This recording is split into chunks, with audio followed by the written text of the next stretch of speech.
আসসালামু আলাইকুম সুপ্রিয় খামারিবৃন্দ, আশা করি আপনারা ভালো আছেন। আমি নিমাই রায়, রেনাটার ফিল্ড অফিসার হিসেবে জয়পুরহাটে কর্মরত রয়েছি। আপনাদের মাঝে আমরা প্রায় এরকম ভিডিও নিয়ে আসি আপনাদের সমস্যাগুলো সমাধান করার জন্য, আপনাদেরকে কিছু উপকারকৃত তথ্য দেওয়ার জন্য। আজকে যে বিষয়টি নিয়ে আমরা আলোচনা করব, এ বিষয়টি হলো যে গরু এত খাওয়া দাওয়া করেও গরুর পুষ্টি হয় না, পায় না, গরু শুকিয়ে যায়। আসলে এর কারণটা কি? খামারিবৃন্দ, আপনারা যারা প্রান্তিক লেভেলে আছেন, যা আমাদের মূল লক্ষ্য হলো বাজার থেকে অল্প দামে গরু ক্রয় করে কিভাবে এটা দ্রুত মোটা তাজাকরণ করে আবার বেশি লাভে বাজারে বিক্রয় করা যায়। তো এতে দেখা যায় আমরা কিছু কিছু জায়গায় কতগুলো ভুল করে থাকি। যেমন সঠিকভাবে আমরা সঠিক নিয়মে বডি ওয়েট অনুযায়ী কৃমিনাশক আমরা করি না। কৃমিনাশকের পাশাপাশি আরও যে আনুষঙ্গিক কতগুলো ভিটামিন, মিনারেল, অ্যামাইনো অ্যাসিডের অভাব থাকে, এগুলো বিষয়ে আমরা লক্ষ্য করি না। তো মূলত আজকে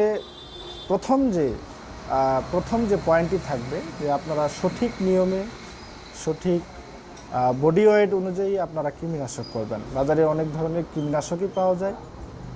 এর মধ্যে আমাদের রেনাটা কোম্পানি আপনারা আশা করি সবাই চেনেন।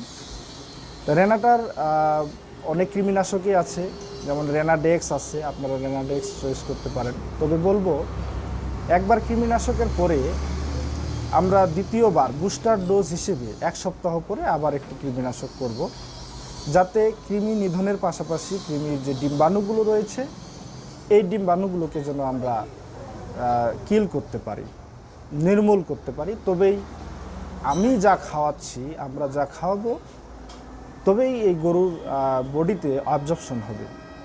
নয়তোবা আমরা যা খাওয়াচ্ছি এই পুষ্টিগুলো কৃমি খেয়ে ফেলবে। পাশাপাশি কৃমি নিধনের পরে গরুর রক্ত স্বল্পতা দেখা দেয়, যা কৃমি পরজীবী হিসেবে এই রক্ত খেয়ে ফেলে।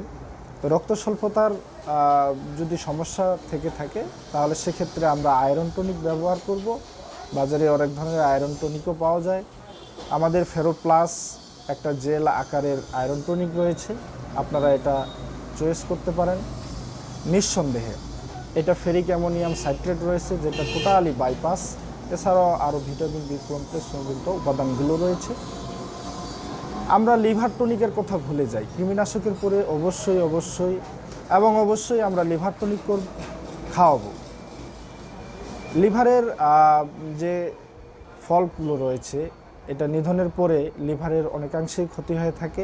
আমরা জানি লিভার যদি ভালো থাকে তাহলে আমাদের মেটাবলিজম বৃদ্ধি পায়। মেটাবলিজম যত বেশি বৃদ্ধি পাবে, আলটিমেটলি আমাদের প্রোডাকশন মিনস মিল্কের প্রোডাকশন এবং মিটের প্রোডাকশন, এই দুটো প্রোডাকশন বৃদ্ধি পাবে। তো আমরা অবশ্যই কৃমি নিধনের পরে লিভার টনিক করতে ভুলবো না।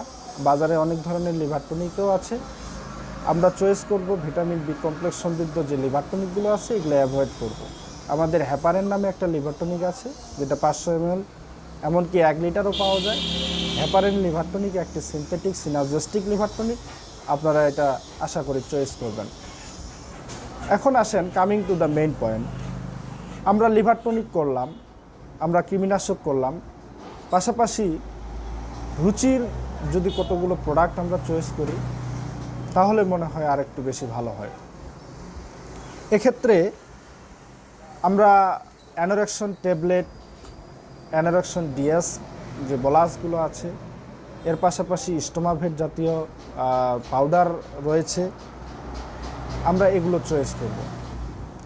রুচি বৃদ্ধির জন্য আমরা এগুলো চয়েস করব। আরেকটি বিষয়ে আসলে না বললেই নয়, আমরা যে সকল খামারিবৃন্দ রয়েছেন, আমরা পর্যাপ্ত পরিমাণ দেখা যায় আমরা ঘাস খাওয়াতে পারি না। আমরা যেটুকু ঘাস খাওয়াই তাও আবার পর্যাপ্ত না, এবং এখান থেকে যতটুকু vitamin, mineral, amino acid, phosphorus, calcium একটি গরু পেয়ে থাকে, তাও আবার সম্পূর্ণ বডিতে অ্যাবজর্পশন হয় না। তাহলে এক্ষেত্রে আমাদের করণীয় কী? আমরা ফিড খাওয়াই। এই ফিড যদি আমরা এই গরুর বডিতে পুরোপুরিভাবে এটা অ্যাবজর্পশন না করতে পারি, তাহলে দেখা যায় আমাদের ক্ষতির পরিমাণটাই অনেকাংশে বেশি। তো আমরা সর্বাত্মক চেষ্টা করব আমরা যা খাওয়াচ্ছি এটা যেন বডিতে পুরোপুরিভাবে অ্যাবজর্পশন হয়, কাজে লাগে।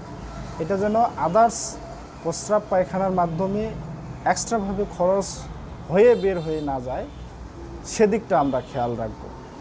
অনেক খামারি আছে, আপনারা দেখবেন যে গরুর পায়খানার মাধ্যমে, গোবরের মাধ্যমে খাদ্যের কণাগুলো বের হয়ে যায়।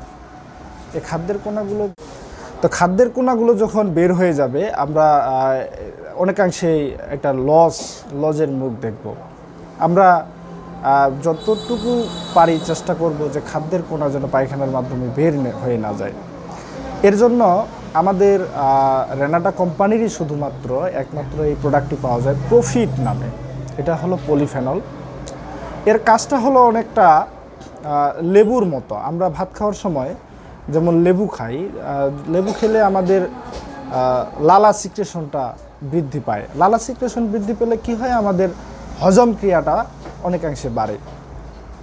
তো লেবুর মতো এটা একটা কাজ করবে যে এটা লালা সিক্রেশন বৃদ্ধি করবে, স্যালাইভারি গ্ল্যান্ড থেকে স্যালাইভা নিঃসৃতির মাধ্যমে খাদ্যের হজম ক্রিয়া, এখানে খাদ্যের যে ভাঙ্গন, ফার্মেন্টেশন যেটাকে বলা হচ্ছে, এই ফার্মেন্টেশনটা যত বেশি বাড়াবে খাদ্যের হজমটা তত বেশি ভালো হবে।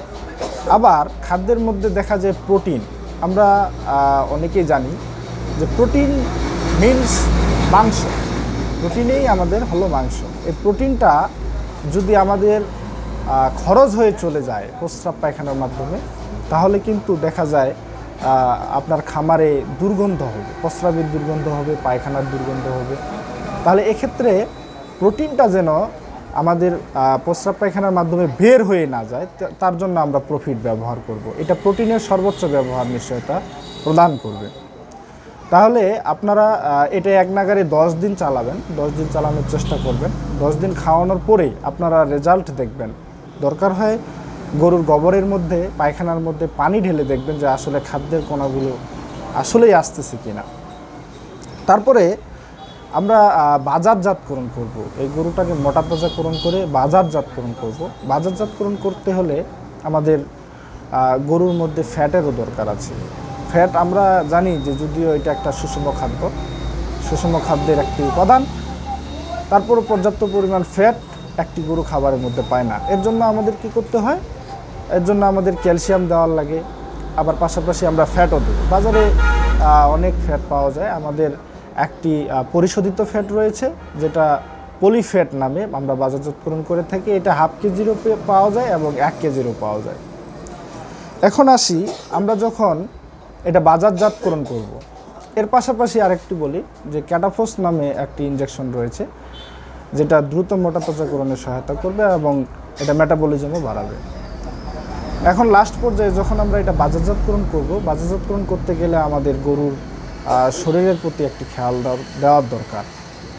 গরুর যদি লোমগুলো উস্কো খুস্কো হয়ে থাকে, সেক্ষেত্রে আমরা একটু কম দাম পাই, সেক্ষেত্রে আমাদের এটা খেয়াল রাখা দরকার। এর জন্য গরুর লোম যেন খুবই মসৃণ হয়ে থাকে এবং গরু যেন উস্কো খুস্কো হয়ে না থাকে, তার জন্য আমরা জিঙ্ক দেব। জিঙ্কের পাশাপাশি আমরা AD3 ইনজেকশন বা সিরাপ আমরা চয়েস করে থাকব। এর জন্য আমাদের রেনাসল AD3 ইনজেকশন আছে এবং রেনাসল AD3 সিরাপও আমরা বাজারজাতকরণ করে থাকি। আশা করি আপনারা উপকৃত হবেন। আজকে এ পর্যন্তই। সবাই ভালো থাকবেন, সুস্থ থাকবেন। আসসালামু আলাইকুম।